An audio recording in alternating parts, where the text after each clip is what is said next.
Olá pessoal, bem-vindos ao canal. Temos um novo convidado aqui hoje. Ah, com vocês, Filipe. Muito gosto, obrigado, meu irmão Edson. Bom, É Filipe, um prazer estar aqui bem-vindo. gravando para o Teologia ao Alcance de Todos, Muito bom. para a glória de Deus e nossa edificação. Amém, amém. Filipe Laranjeira, nosso convidado hoje. Hoje nós queremos falar sobre os elementos do culto público. Isso mesmo. Nós temos hoje uma diversidade de elementos nos cultos nas igrejas cristãs. Mas quais seriam os elementos bíblicos para o culto, segundo as Escrituras? É sobre esse assunto que nós queremos poder conversar com o Felipe hoje. A princípio, Felipe, o que vem a ser um culto? Um culto, na visão cristã que nós somos, é o serviço a Deus. Nós entendemos o culto como a minha vida, primeiramente, pessoal, individual, mas embora somos conhecidos como parte da igreja, existe a nossa vida como um culto à parte. Nós somos no serviço, na escola, em qualquer parte que a gente esteja, fora de outros membros, existe aquilo que é o serviço coletivo. Nós entendemos que isso também faz parte daquilo que são meios de graça, pelas quais Deus para que nós possamos nos fortalecer na fé, com irmãos, e adiante e isso por meio da sua palavra. Isso basicamente é isso. Amém, amém. Então, Felipe, qual seriam, vamos direto ao assunto, quais seriam os elementos que devam fazer parte do culto, o culto público, o culto com toda a congregação? Normalmente, para muitas igrejas cristãs, é aos domingos, esse culto. Quais seriam assim os elementos? Bom, primeiramente é bom lembrar, talvez defender ou definir o que é ordem do culto. Ordem do culto nada mais em palavras simples é que é o serviço estruturado como uma liturgia, um serviço religioso. Como cristão que nós somos, e ela deve enfatizar primeiramente a oração, a leitura da palavra de Deus e o sermão. Há, entre casos, entre cânticos também, a Bíblia também fala em salmos e em cânticos, mas basicamente um culto deve obedecer a seguinte ordem: oração, leitura da palavra, pregação da palavra. São as formas mais básicas e mais eficazes de ter um culto que realmente agradam a Deus, porque a ideia mesmo é culto a Deus e não a nós. Então, o culto seria, na verdade, algo físico.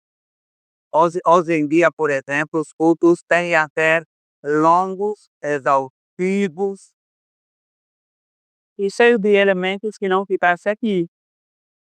Momento de aniversariante, momento de participação especial, momento de jogral, momento de peça teatral, momento de alguma representação e o culto acaba sendo de 2, 3, 4 horas. Não vejo, pelo menos nos cultos na nossa realidade hoje, tanta simplicidade. É para o culto ser simples assim? Olha, boa pergunta. Isso é algo que nós vivemos, infelizmente, precisamos voltar às escrituras. Olha em 1 Coríntios capítulo 14, ele trata uma questão de culto, e essa é o que se passava lá na igreja. Uma igreja que tinha tantos dons e talentos, mas ainda assim era a igreja mais desorganizada e desorientada. E muitas das vezes, alguns líderes usam essa passagem para dizer, para justificar o mesmo erro de Coríntios, para trazer à tona Deus também hoje em dia, infelizmente. Mas na verdade, nós devemos ser mais simples. Por exemplo, hoje em dia, por que há muitos cristãos também no Brasil voltando para a igreja católica? Nem como dizer que temos que voltar para a igreja católica. Por causa da simplicidade que eles têm. Você encontra na católica, talvez 2 cultos durante o domingo, das 6 às vezes 1 hora. Eles conseguem fazer oração, os momentos que eles têm, né, sabemos que é diferente do nosso, somos evangélicos. Mas hoje em dia, nós estamos apelando àquilo que é, falamos assim, aquilo que é o nosso belo prazer. Achamos que se a gente não tiver apenas oração, leitura da palavra e exposição da palavra de Deus, e oração final, que em muitos casos podemos dizer assim, nós achamos que isso não é suficiente, porque parece que nós estamos mais preocupados em chamar a atenção das pessoas para si mesma, não para aquilo que Deus orienta. Das Escrituras, Deus sempre chamou a atenção como é que era o culto. E o culto deve ser baseado naquilo que nós cremos a respeito de nós. Porque nós temos que basear o culto, o próprio Deus já ordenou, isso vemos lá a história do profeta que morreram consumados pela ira de Deus. Deus sempre orientou de maneira correta. Então é Deus primeiro quem orienta como deve ser o culto e não nós. Isso é um erro, para não falar também heresias.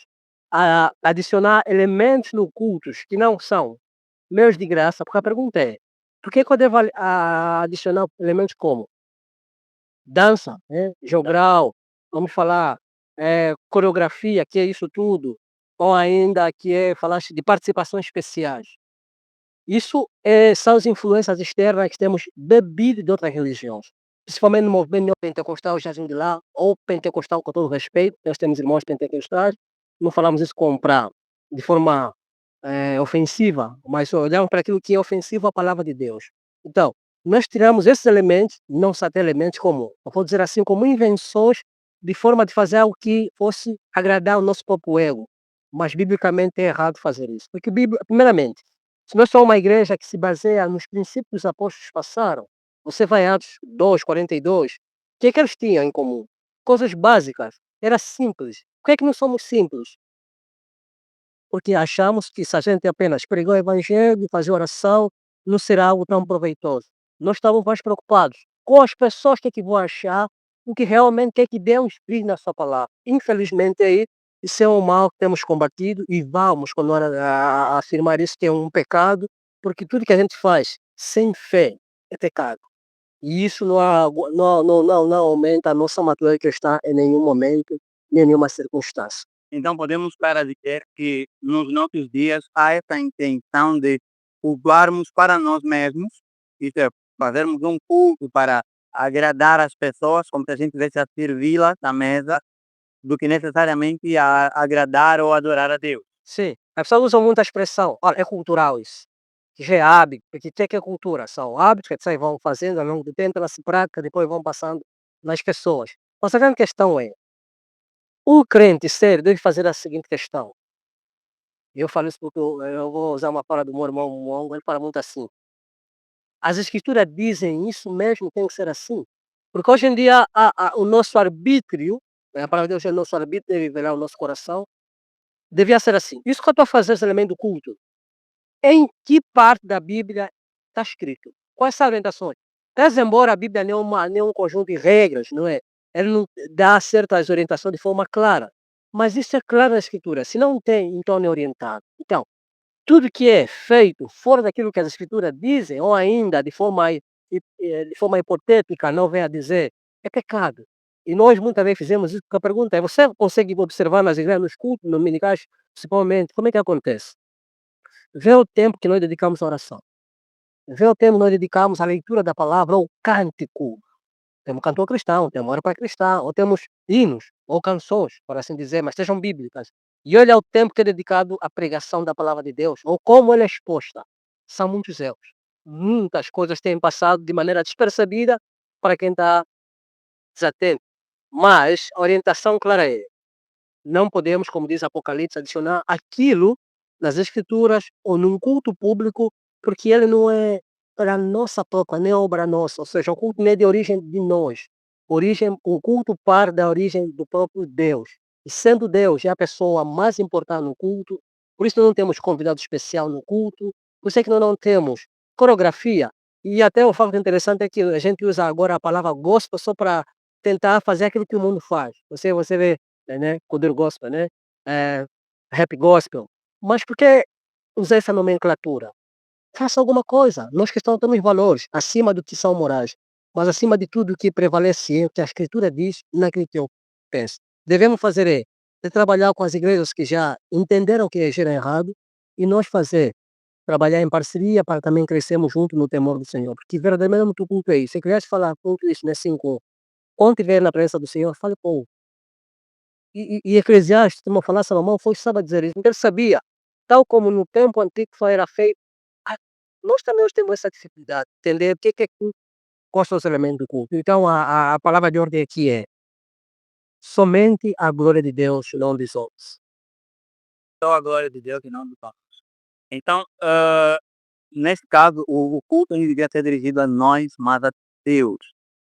Cristo tinha que ter centro do culto, seja da pregação, porque existem cultos em que o elemento central nem é o próprio Deus. Às vezes, um propósito, às vezes é um sacrifício, às vezes qualquer uma outra coisa. Não é uma sessão de libertação, o que quer que seja, uma campanha de cura, mas não o próprio Deus. Então, Felipe, muito obrigado por partilhar conosco esta palavra. E queremos realmente contar contigo nos próximos temas. Deixa alguma palavra antes de terminarmos. A palavra que eu vou partilhar com os irmãos é: eu sei que nós somos falhos, humanamente, incapazes de fazer tudo à risca, mas o cristianismo não se trata em fazer tudo à risca, né? Seguir uma regra para ser perfeito. Ele é que é o perfeito. Então, o que devemos fazer como igreja, enquanto cidadãos do céu, mas ainda habitar nessa terra, novos céus, nova terra, claro, né? É estudar as escrituras de maneira simples, aprender ela e fazer as coisas com exatidão como ela orienta. Se temos alguma dificuldade, procurar os irmãos mais experientes que nós, obviamente poderão sempre nos ajudar. Há muitos livros sobre isso, sobre culto público, sobre como devo fazer, escolher os elementos apropriados para um culto. Então, fazendo isso, só devemos fazer o quê? Deus é glorificado, a igreja é edificada e ela anda em santidade e temor. Então, é isso que devemos fazer sempre, trazer a glória de Cristo. E como diz Paulo, que ele que nós morramos e que Cristo viva ou nasça cada dia que passa, cresça em nosso viver diário. Essa é a palavra que vou falar com os irmãos. Está bem? Obrigado, Felipe. Então, pessoal, por favor, deixe seu comentário, se inscreva no canal, partilhe o vídeo com outros irmãos, nos ajude a procurar levar a palavra para outras pessoas e a ensinar a outras pessoas como é que é feito o culto do PUP, segunda de si, é teologia, ok?